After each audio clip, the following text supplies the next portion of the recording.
पहाड़ों से सटे एक छोटे से गांव मिल्कीपुर में गोपाल नाम का एक किसान रहता था, जिसके पास खेती की ठीक ठाक जमीन थी। एक रात वो घर में अकेले सो रहा था। उसकी पत्नी और बेटा उसके किसी रिश्तेदार के यहां गए थे। सोते सोते गोपाल ने सपना देखा कि पहाड़ी वाले रास्ते में एक घोड़ा खड़ा है और उसका इंतजार कर रहा है कि वो आकर उसे ले जाए। ये कैसा सपना है? जाके देखता हूँ कि सच है कि झूठ है।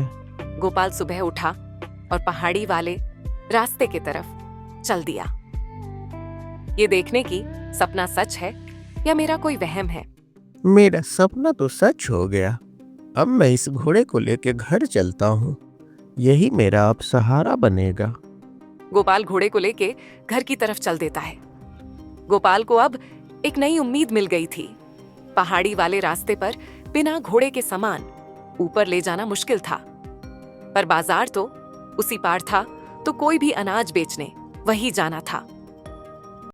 जब गांव वालों को ये बात पता चलती है तो वो भी गोपाल के पास आते हैं घोड़ा देखने।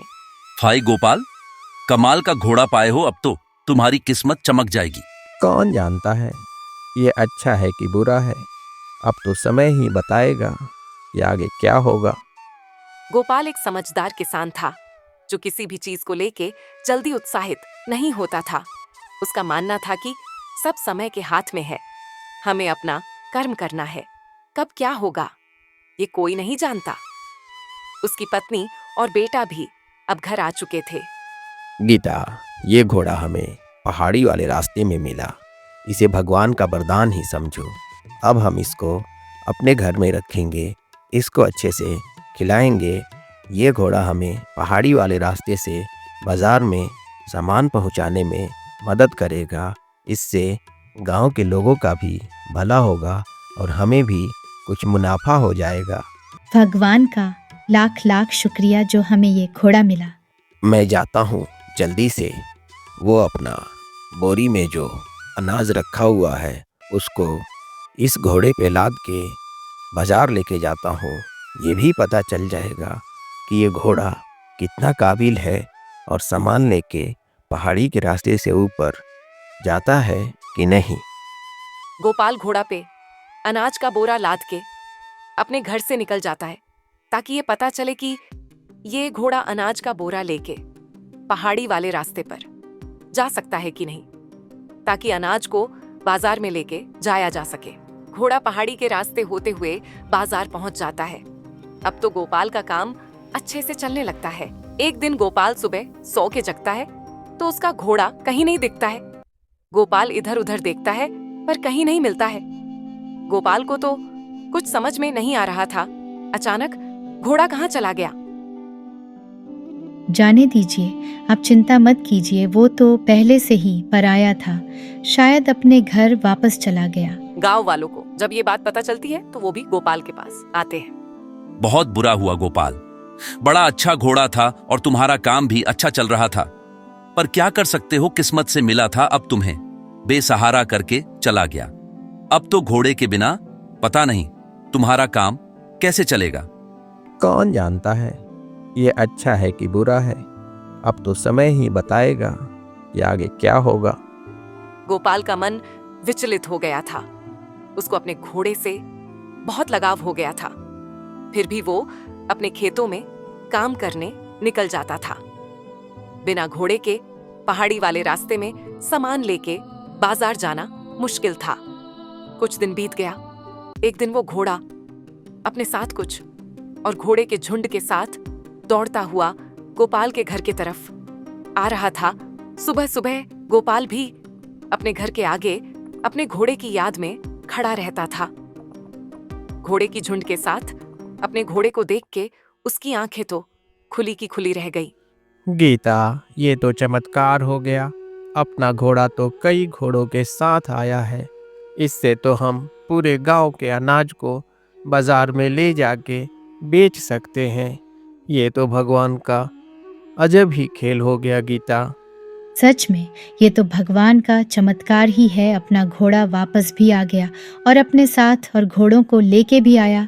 आप जल्दी से सभी घोड़ों को एक साथ रखने का इंतजाम कर दीजिए। बेटा गुड्डू, अब तुम भी घोड़ों को अच्छे से ले जाने की, दौड़ाने की शिक्षा ले लो, ताकि तुम भी मेरी मदद कर सको। ठीक है पिताजी, मैं भी घोड़ों को चलाने की और उन पे बैठ के दौड़ाने की शिक्षा लूँगा और आपकी सामान पहुँचाने में मदद करूँगा। गांव वालों को जब ये बात पता चलती है तो वो तो हैरान हो जाते हैं। वो गोपाल से मिलने उसके घर के पास आते हैं। भाई गोपाल, अब तो तुम गांव में सबसे अमीर आदमी हो जाओगे। तुम्हारी किस्मत तो बिल्कुल बदल गई। जो घोड़ा कुछ दिन पहले भाग गया था, वो तो अब घोड़ों का झुंड लेके आ गया। अब तो तुम कितना भी अनाज इन घोड़ों से ढो सकते हो। कौन जानता है ये अच्छा है कि बुरा है। अब तो समय ही बताएगा कि आगे क्या होगा। हाँ भाई गोपाल, समय तो तुम्हारे ही साथ है। अब हम चलते हैं। हमारा भी अनाज बाजार में ले जाके बेच देना, हम उसके पैसे दे देंगे। ठीक है गोवर्धन चचा, मैं सबके अनाज ले जाके बाजार में बेचूंगा और उसकी सही कीमत लाके आपको अपने घर पे दूंगा। बाकी आप लोगों को मुझे अनाज पहुंचाने की जो भी कीमत होगी आप दे देना, मैं रख लूंगा। गोपाल अपनी खेती में मेहनत के साथ सभी गांव वालों का अनाज घोड़ों पे लाद के बाजार में बेचने लगता है और अब उसकी स्थिति पहले से बहुत अच्छी हो जाती है। गोपाल की किस्मत और मेहनत से गांव वाले भी प्रभावित थे। बेटा गुड्डू, अब तुम्हें भी घोड़ों को चलाने का और उस पे सामान लेके जाने का अभ्यास करना चाहिए। अब काम बढ़ गया है, तुम अगर अभ्यास सही से कर लोगे तो मुझे भी मदद मिलेगी। अपने पिताजी की बात मानकर गोपाल भी अपने एक घोड़े को लेके अभ्यास करने लगता है, पर वो उसके ऊपर बैठकर चलाने की कोशिश करता है और तभी गोपाल घोड़े को तेज दौड़ाने के चक्कर में उसके ऊपर से फिसल के गिर जाता है और उसके एक पैर में काफी चोट आती है और वो अब अच्छे से खड़ा भी नहीं हो पा रहा था। बड़ा गलत हुआ गोपाल, हमें भी बहुत दुख हुआ सुनकर। अब तो गुड़ू का पैर किसी काम का नहीं रहा। अब तो वो तुम्हारी मदद भी नहीं कर सकता। अब तो ऊपर वाले से विनती करो कि इसका पैर ठीक हो जाए। कौन जानता है ये अच्छा है कि बुरा है। अब तो समय ही बताएगा कि आगे क्या होगा। कुछ दिन बाद पड़ोसी राज्य से लड़ाई छिड़ने के कारण राजा ने आदेश दिया कि गांव-गांव घूम-घूम के शरीर से सही लड़कों को सेना में भर्ती किया जाए। सैनिक मिल्कीपुर से लड़कों को लेके जा रहे थे। गोपाल के पैर से सीधा नहीं चलने की वजह से सैनिक उसे लड़ाई के लिए नहीं लेके गए। तुम किस्मत वाले हो गोपाल, तुम्हारा लड़का लड़ाई में नहीं गया। कौन जानता है ये अच्छा है कि बुरा है। अब तो समय ही बताएगा कि आगे क्या होगा। गांव से जिनके लड़के गए थे उनको काफी परेशानी हो रही थी उनको खेती में, पर गोपाल उनकी मदद कर रहा था। गोवर्धन चचा, जब तक सब घरों की स्थिति सामान्य नहीं हो जाती, मैं बाजार में अनाज पहुंचाने के लिए एक भी रुपए नहीं लूँगा और सबके अनाज बाजार में ले जाके बेच के और पैसे उनके घर पे पहुंचाऊंगा, पर पहुंचाने के कोई रुपए नहीं लूँगा मैं। गोपाल, तुम वाकई एक बुद्धिमान किसान हो और गांव की हमेशा भलाई चाहते हो। तुम्हारा उपकार हम सभी लोग कभी नहीं भूल सकते। लड़ाई में काफी सैनिकों की जान गई। मिल्कीपुर के कुछ ही लड़के वापस आए, बाकी लड़ाई में मारे गए। मिल्कीपुर के कुछ घरों में मातम छा गया। गोपाल अपने खेतों में काम करने के साथ गांव वालों की भी मदद करता रहा।